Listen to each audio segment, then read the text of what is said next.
Okay, so first of all, I want to mention that this is joint work with Michael Hartz, who's now at University des Saarland in Saarbrücken, Germany. And also I had at the top of my notes that we should thank the organizers for organizing this conference. Matt just did that, but I wanted to say that I had some concerns originally, but in the end, this is one of the very few conferences in our field that actually went ahead, and it's really nice to have such a conference. So thanks again to Paul, Leas, and George for making this happen. Okay, so the context for the work that I'm going to talk about is reproducing kernel Hilbert spaces. So a reproducing kernel Hilbert space is a space of functions on a set X, which is a Hilbert space under the norm, and point evaluations are continuous. So that means that for every point Z in X, here you have a vector K sub Z, so that H inner product K sub Z is just evaluation at Z. And the set of pairs, the inner product of KW with KZ is a function on X cross X, which is called the kernel, and it completely determines the Hilbert space. And in this talk, I'm interested in reproducing kernel Hilbert spaces on a ball and C to the D for any finite integer D, which is unitarily invariant. So its formula is given by a sum of powers of the inner products, and it's normalized so that A0 is 1 and all of the ANs have to be strictly positive. And we call it regular if the limit of AN over AN plus 1 is equal to 1. And regularity forces this to have radius of convergence 1, so the ball is the natural domain of definition. It may or may not include the boundary. And this norm is invariant under the unitary action on the ball. Okay, hence unitary invariant. One consequence of this is that the monomials are orthogonal. They're not norm 1. And the different choices of kernels give you different weights, but they're always consist of analytic functions on the ball. And the classical example is the Hardy space on the unit disk. And the Hardy space is a prototype for all examples, in particular the natural multiplier on this, talk about multipliers on the next slide, is the unilateral shift. And the unilateral shift is the most important operator, which is neither normal nor compact. And it's very well studied from many different contexts. Another important example is Drury-Arvidsson space. You notice I'm not giving you the formula for the kernels. That's because the work I'm doing today doesn't actually do explicit calculations with the kernels, and I don't want to focus too much on the kernels, but I will say about Drury-Arvidsson space is that it turned out to be an important space because there are many ways of thinking of this space. So first of all, it is a reproducing kernel Hilbert space with a very nice kernel. That's the natural analog of the Zago kernel, which is the kernel for the Hardy space on the disk. It turns out to be a complete Nevelina-Pick space. In fact, it's a universal complete Nevelina-Pick space in a certain sense, due to work of Quiggin, McCullough, McCarthy, and Agler. It's also, by work of Arvidsson, it's equal to symmetric Fock space. And of course, that also tells you that it's a quotient of the full Fock space, which means that The multipliers are quotient in the natural way of the non-commutative multipliers on full Fock space.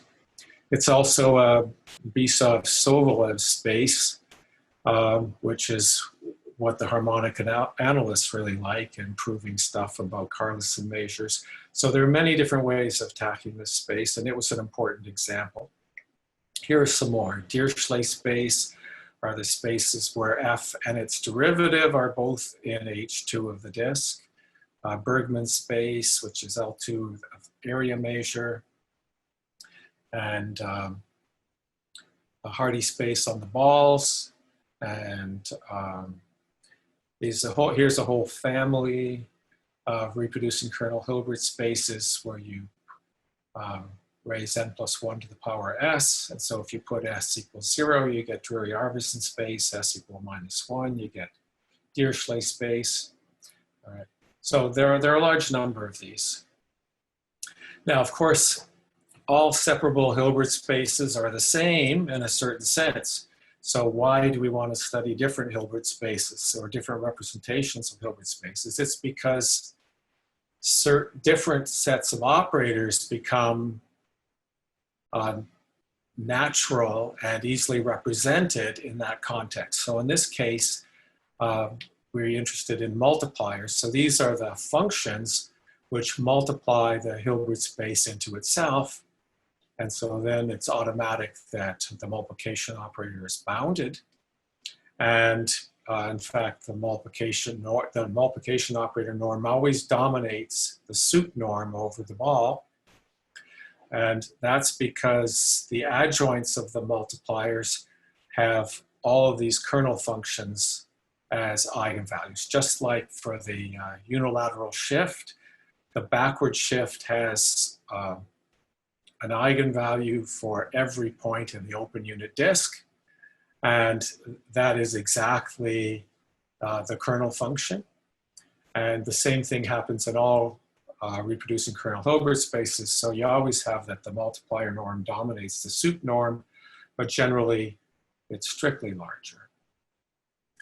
And in particular, in this context, the coordinate functions Z1 up to ZD are multipliers. And we let A of H denote the norm closure of the polynomials in the multiplier algebra, okay? So because convergence in the multiplier norm, because it dominates the sup norm, we also get convergence in the sup norm. So A of H is contained in continuous functions on the boundary. So this allows us to talk about their values on the boundary as well, which is not true of all multipliers. So if we go back to our examples, in the case of the Hardy space, A of H2 is the closure of the polynomials in the sup norm. So that's just the disk algebra. And all multipliers, those are the bounded analytic functions on the disk, H infinity. And these are two of the most important non-self-adjoint operator algebras around. The disk algebra is a good place to test questions if you're interested in function algebras, if you're interested in multiplier algebras, if you're interested in dilation theory, and all those different contexts. If something's not true for the disk algebra, it's not true. It's not even worth considering, almost. And if it is true there, in many cases, surprisingly, we can get analogs. And this talk is about one of those situations. On Drury-Arvidsson space, these multiplication operators by Z1 up to ZD together form a row contraction, and it's the universal model for commuting row contraction in the same way that the unilateral shift is the universal model for contraction. Okay, plays the same role. In the case of the Bergman spaces and the Hardy spaces on the higher balls, the multiplier algebra is H infinity of the ball, and this algebra A is what's called the ball algebra, the set of all functions which are analytic on the ball and continuous on the closed ball. Okay, so the multiplier algebra is weak star closed in B of H, so it has a natural pre-dual. And we don't know if it has a unique pre-dual. H infinity on the disk has a unique pre-dual by theorem of Ando. But in general, we don't know whether that's true, but we have a canonical pre-dual, that's the one we want. And there's a useful thing that if we have a bounded sequence, then it converges weak star if and only if it converges pointwise on the ball. And that's a very handy thing for us. Okay. The spectrum of this joint tuple, commuting tuple, is the closed ball. And its essential spectrum is the sphere. And in fact, they're essentially normal tuple. And so we have this nice extension of the compacts by continuous functions on the sphere. It's a non-trivial extension.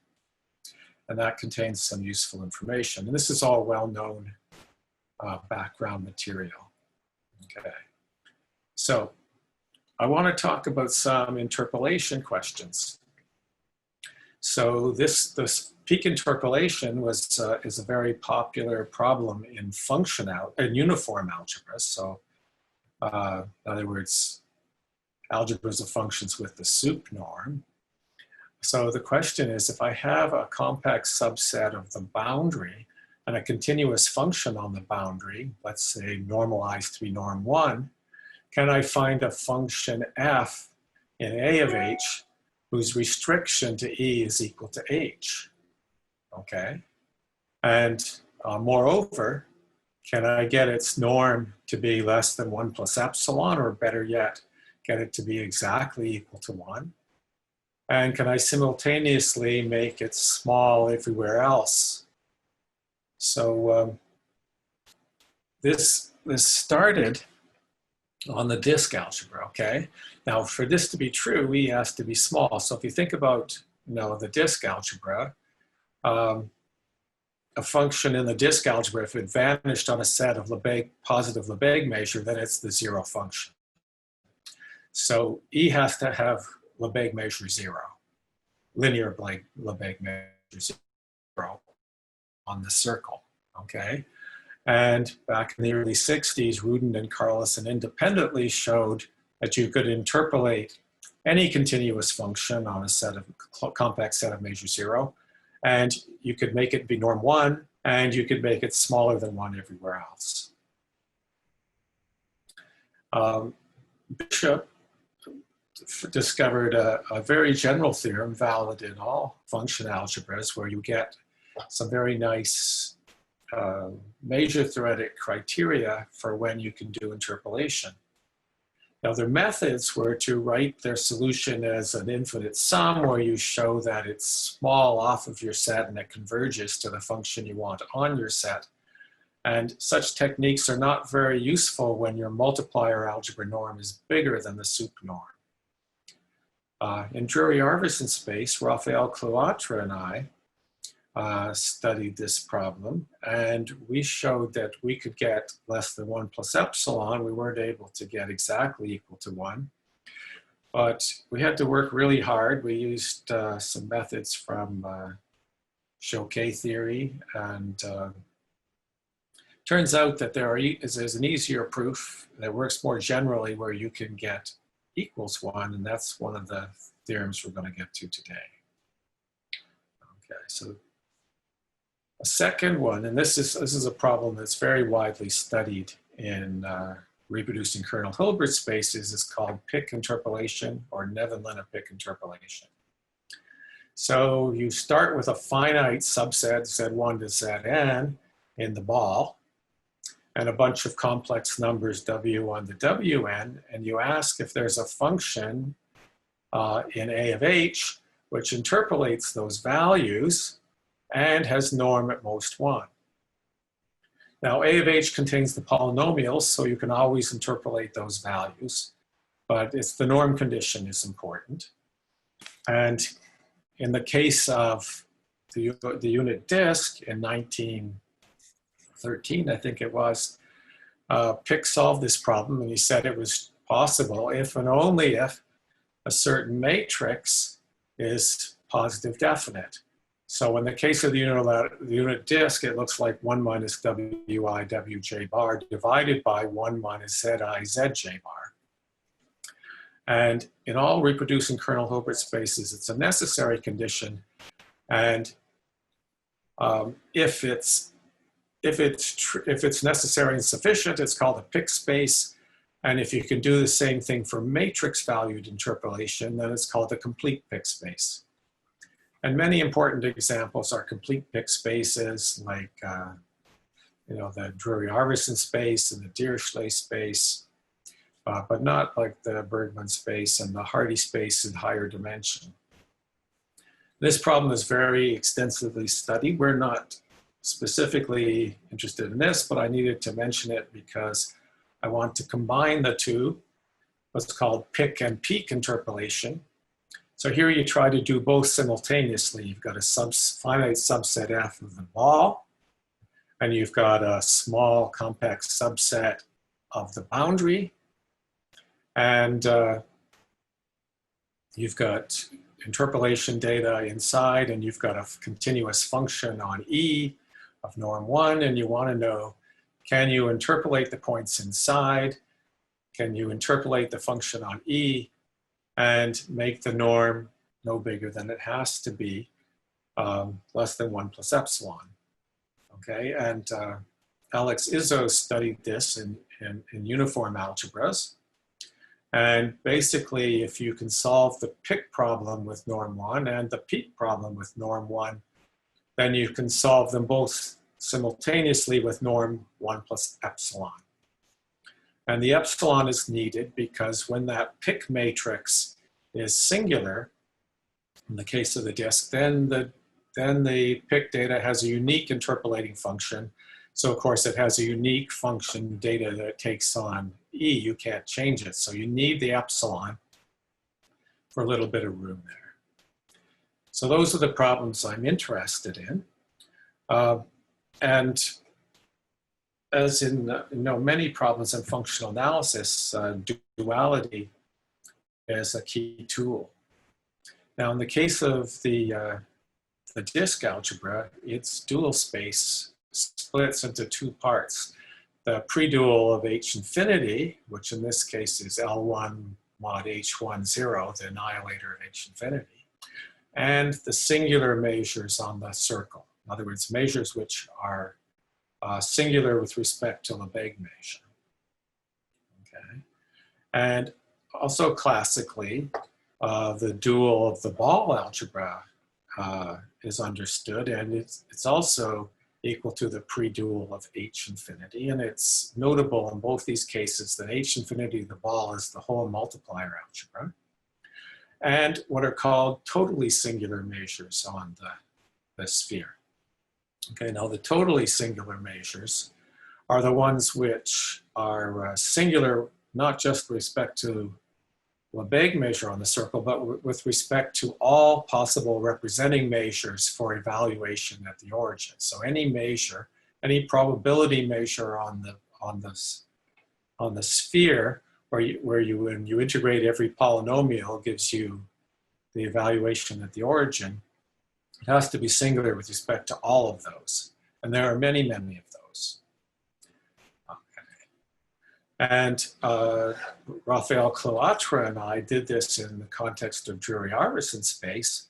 And so the analog of H infinity pre-dual is the pre-dual of the multipliers for Drury-Arvidsson space. And we have our own notion of totally singular measures, which I'll get to in a second. Okay. So the first thing is that you say that a measure on the boundary is a Henkin measure for H if it extends to be a weak star continuous linear functional on all of the multipliers. And then we can say that a measure is totally singular for H if it's singular with respect to all of those Henkin measures. Okay. We don't actually know if it's the same thing as for representing measures. Okay, or if there's some analog of that at least. And finally, we say that a set E is totally null if it's measure 0 for all of the Henkin measures. Okay, so yeah. So the totally singular measures all live on totally null sets. Okay, there's always an F sigma totally null set that supports any given totally singular measure. So there's a nice correspondence between these totally null sets and the totally singular measures. And just, okay.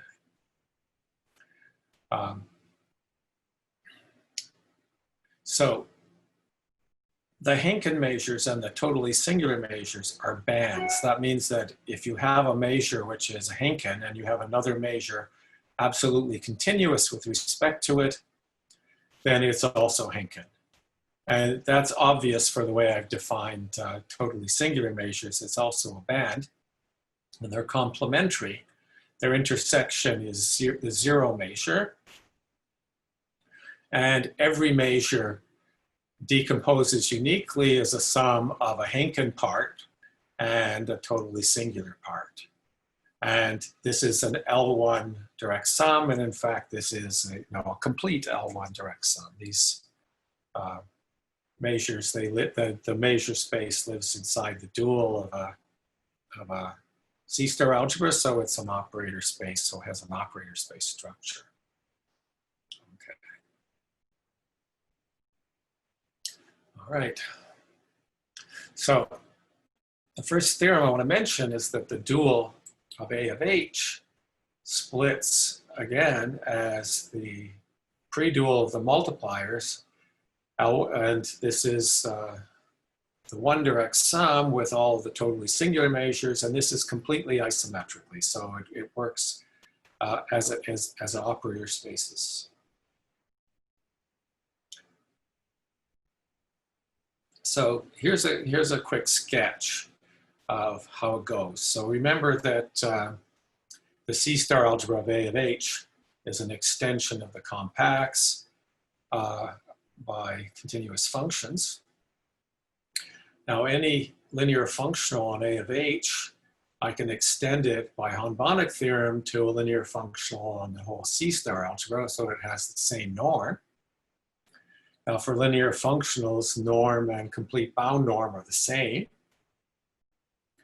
And so then we can use Wittstock's theorem, and we get a star representation of the C-star algebra and two isometries, in fact, from one-dimensional space into the Hilbert space on which this acts, so that phi tilde has this form, V star times, say, sigma of F times W. But I'm going to take this measure and I'm going to split it up. Okay, so because so every measure splits into the part that's non-zero in the compacts, that'll be some multiple of the identity representation, and a measure that factors through the kernel by the compacts, so that's a representation on the continuous functions on the boundary.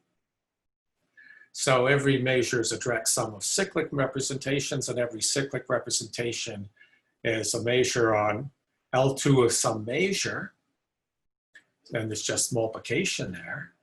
And so and this measure can be split into two parts. It's absolutely continuous part, which is Henkin, and it's totally singular part. And that decomposes your representation as a direct sum of two parts, the part which is Henkin and the part which is totally singular. Okay? And so the first two representations are both Henkin. They're both weak star, extend to be weak star continuous. And so that gives you something that lives in the pre-dual of the multiplier algebra. And the other one gives you something that's totally singular. Okay. And then you can take the double dual, and the double dual again, is completely isometrically isomorphic to the L infinity direct sum of the multipliers with a certain abelian von Neumann algebra. This abelian von Neumann algebra is the dual of the totally singular measures on H. Now you know that the dual of all measures is the double dual of the continuous functions on the boundary. That's the universal enveloping von Neumann algebra for continuous functions on the boundary. And again, we can take the, write that representation as a direct sum of cyclic representations, each one's corresponding to a measure, and split it into its Henkin part and its totally singular part. So the double dual of continuous functions on the boundary splits as a direct sum of something I'll call WA, the stuff that corresponds to the Henkin measures, and the von Neumann algebra WS, which is what occurs here. Okay, so we have a pretty good view of what the dual and double dual are. Okay, so now I can go back to the interpolation questions. Okay, so I'm going to start with the Picpeak interpolation. It may seem wrong, but in fact, it's a somewhat weaker theorem, and it gets us some information that I'm going to need when I'm doing the peak interpolation later. So first of all, whether it's a Neven-Linnet Pick kernel or not, I'm going to let the multiplier algebra of H restricted to F be just the set of restrictions of the functions, but I'm going to give it the quotient norm. I'm going to define the norm of F restricted to F to be the inf of the multiplier norm of G as G runs over all possible functions that interpolate it. Okay, so this is not the same as taking the kernel and restricting it to H and using that reproducing kernel. In fact, this was mentioned the other day by John McCarthy, that exactly when this map from the multipliers on H to the multipliers on H restricted to F, that's a complete quotient, that's exactly when it's a complete Neven-Linnet Pick space. So here we're putting this quotient norm on it always, and we'll see that this gives rise to a Picpeak theorem, whether it's a Pick kernel or not.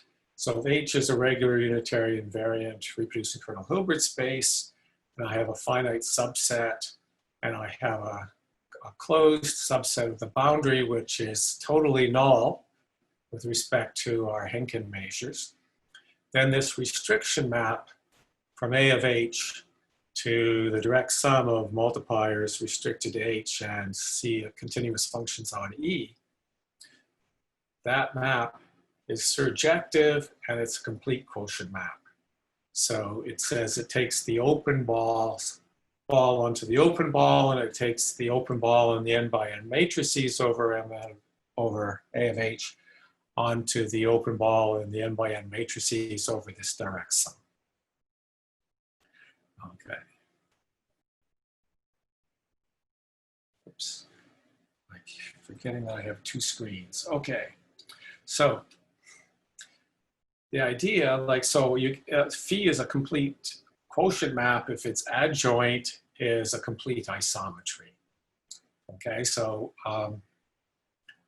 this is an L infinity direct sum. Its dual is the dual of this multiplier algebra direct sum the space of measures.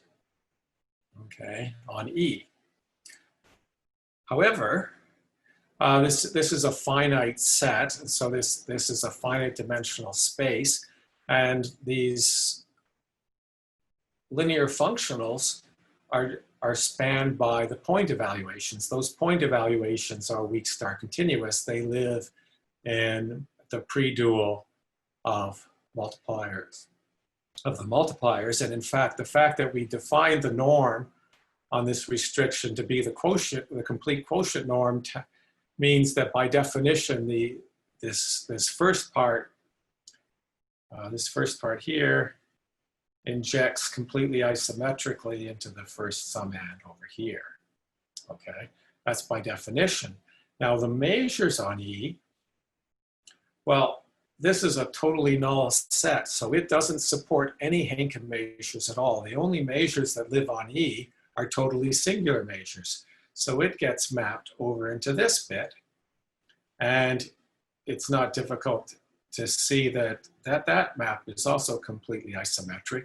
And so because of the universal properties of this L1 direct sum, this is complete isometry. So that proves the Pick and Peak theorem. Now, if we go to the case that we have a complete NP space, we get a sort of a more familiar statement for this theorem. So if it's a complete NP space, and of course also a unitary invariant normal, a regular space on the ball, and then we have any finite subset and a totally null closed subset of the boundary. You have any K matrices W1 to WK and any matrix valued continuous function on E of norm 1 and any epsilon, then if that kernel, which measures whether you can solve the Pick problem with norm 1, if that's positive, so you can solve the Pick problem, and then we know we could also solve the Peak problem with well, we know we can do it with 1 plus epsilon. Then in fact we can solve it simultaneously. Okay, so that's the what it looks like there. Okay.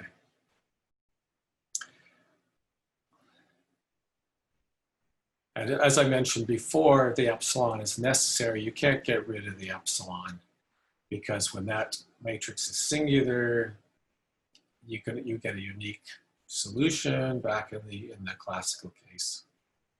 Okay. All right. You can also do certain infinite sets. If F happens to be an infinite set which is interpolating, then in fact you get a surjective map when you throw in a totally null set on the boundary as well. I won't really spend any time talking about that.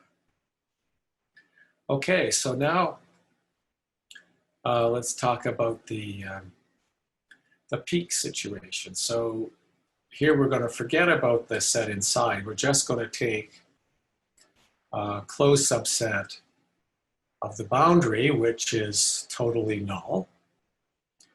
And then I want to try to interpolate. So if you have any matrix valued continuous function on E, I can find a matrix valued function in A of H, which interpolates G exactly. It has exactly the same norm as G. And point-wise, it's smaller than the norm of G off of the set E. Okay. Now, these functions are analytic. So if it's smaller off of E on the boundary, it'll be smaller inside. That's simplification that's useful. So here's a sketch of how it goes. So define I of E to be the set of all functions in A of H that vanish on E. Right? That ideal is the kernel of the restriction map. Okay. Now, the annihilator of I of E turns out to be all of the measures on E. Okay, and there are no Hankin measures on E, so it's the set of all totally singular measures on E. Now, if we use this formula for the dual, A of H splits as the pre-dual of multipliers and the totally singular measures. And now I'm going to split the totally singular measures into the part that's supported on the complement of E and the part that's supported on E. So this tells us that the annihilator of E is an L1 direct summand. In fact, it's a L1 complete summand of the dual space. Okay, that means that I of E is an M ideal.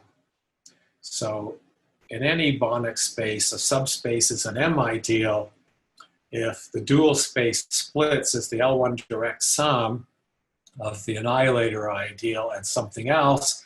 That something else has to necessarily be the dual of your subspace. So X star splits as Y star direct sum Y perp, L1 direct sum. And because of, because of a result of Efros and Rouen, in the case of operator spaces, the M ideals are always complete M ideals. So everything works on n by n matrices over the space as well. Okay. And if you have an M ideal, then it takes closed balls onto closed balls. Another way of saying that is that the subspace is proximal. If you have if I have any element of A of H, then it always has a closest point in the ideal. There's always a point in the ideal, so the difference is the quotient norm. In fact, it always has many closest points unless it's in the ideal itself. Okay. That doesn't quite get you this, this condition that it's smaller everywhere else, but the way we deal with that is that we build a function in A of H, which is 1 on E and strictly less than 1 everywhere else, and its multiplier norm 1. And then you just take your interpolant and you multiply it by H, and that makes it smaller everywhere else. Okay. So one of the nice things about, that's a general theorem about M ideals, is that not only can, for each element of the quotient, can you lift it to something of the same norm, but you can do that in a linear way. Well, it's not true always, okay? Even in the case of C-star algebras. So M ideals were introduced in C-star algebras by Alfson and Efros, and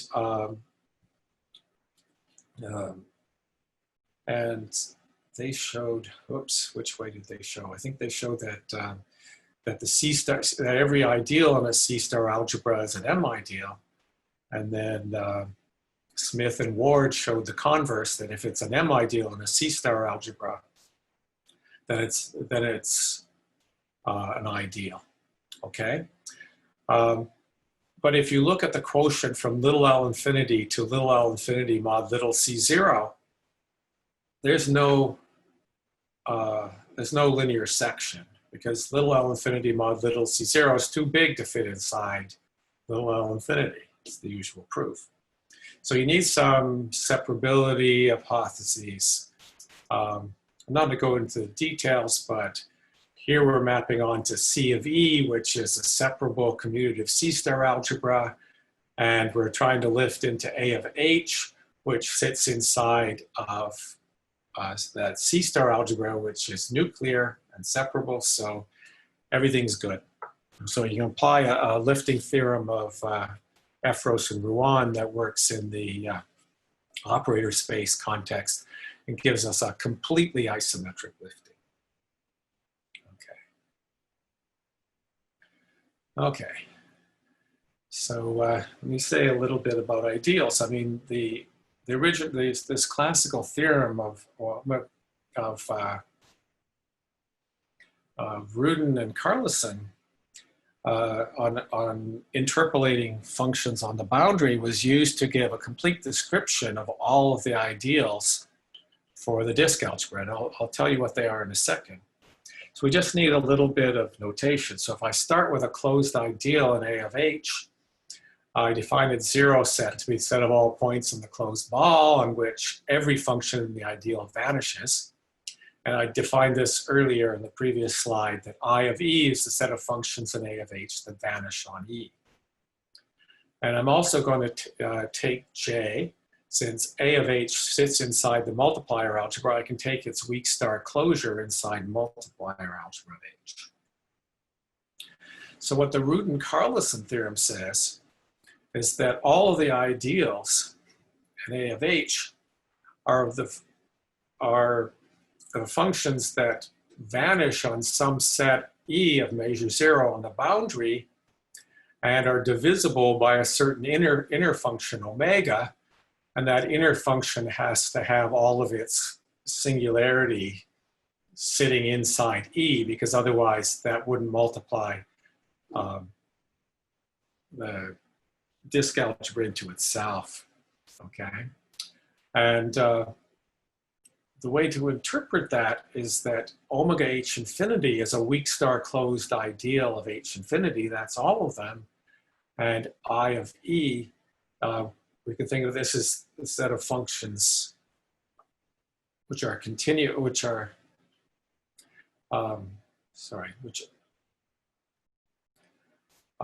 I want to say the set of functions that vanish on E, okay? So Head-Malm proved the same kind of theorem for the ball algebra, and Raphael and I gave a same sort of theorem for multipliers on Drury-Arvidsson space, and this description is not as precise in either of these cases because we don't have a precise description of what all of the weak star closed ideals are. But the same theorem goes through in our context. If you have a closed ideal, then you let E be the zero set intersect the boundary, and the theorem says that the ideal is equal to the intersection of the weak star closure inside the multipliers with the set of all functions that vanish on E. Okay. I want to go back to interpolation.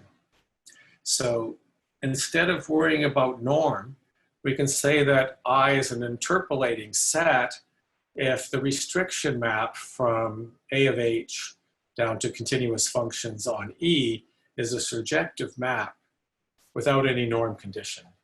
But of course, the open mapping theorem automatically gives you some bounded norm. It always is continuous. So what are the interpolating sets? Okay, well, if there are non-empty, totally null sets, and I'll say something about that in a sec, then in order to be interpolating, it has to be totally null, okay? And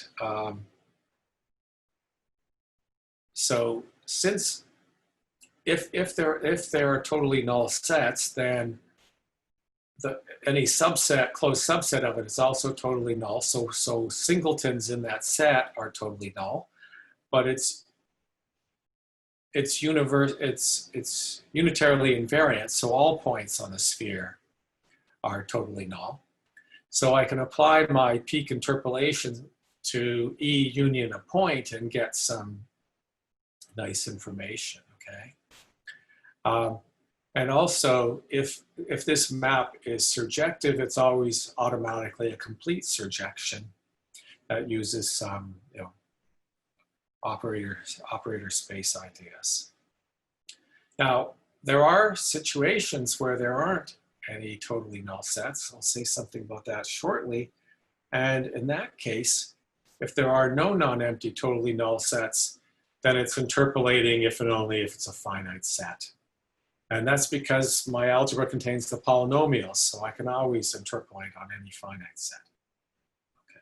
So there's a strict dichotomy here. And in fact, there's another thing that I should mention is that if there are totally null sets, then there are interpolating sequences. In fact, I have this idea, maybe I am saying that later on, so maybe I'll not say anything now. Okay, so we get a nice equivalences. If you have a regular unitarily invariant reproducing kernel Hilbert space on a ball, and you have a closed subset of the boundary, then the following are equivalent. It's totally null for H. It's a peak interpolation set for H. So this is, all right, so this is the scalar version. But then once it's totally null, there's also the matrix version. It's also a complete PI set. It's a peak and peck and peak interpolation set with the epsilon. And it's just a P set. In other words, there exists an element H in your multiplier algebra of norm 1, which is 1 on E, and is strictly less than 1 everywhere else. And when there are totally null sets, this is equivalent to being an interpolating set as well. Okay, so what about the existence of these totally null sets? Well, in many classical examples, there are lots of non-trivial totally null sets. Okay, however, if you go back to that formula for the kernel, which is the sum of an times w inner product z to the nth power, if those ans are summable, then a of h is contained in the multiplier of h, is contained in the continuous functions on the boundary, and there are no Tn sets at all. The dual of a of h is just the pre-dual of h. Okay. And we construct an example of an unbounded kernel which still has no totally null sets. And here's the point I wanted to make earlier. If Tn sets exist, then interpolating sequences exist. In other words, these are infinite sets converging to the boundary sufficiently rapidly so that the restriction map from the multipliers to little l infinity by pointwise evaluation is a surjective map. Okay, these are very well studied in the case of the unit disk, famous work of Carlson, and recent work of Eilman, Hartz, McCarthy, and Richter classified interpolating sequences for all complete Pick spaces. Very interesting work. And so these are quite important things, okay? And another thing which is classically of quite interest are the zero sets of ideals. So in the case of the disk algebra and the ball algebra, the zero sets coincide exactly with the peak interpolation sets and the totally null sets. That's not true here, okay? One direction is easy because we have this function h which peaks exactly on E. So if you look at 1 minus h, that's a function whose zero set is exactly E. So totally null sets are zero sets, but the converse is not true. Okay, in Drury-Iverson space, there exist zero sets that are not totally null. And this is based on a construction of Michael Hart's. Raphael and I had asked whether the Henkin measures for Drury-Iverson space were the same as the Henkin measures for the ball algebra. We had no idea really whether they were or not, but Michael found a way to construct them, and his examples were explicit enough that he could go back to that construction and write down explicit functions whose zero set was one of these sets and was not totally null. And that's the end. Thank everybody for staying to the end of Cozy. Have a safe flight home.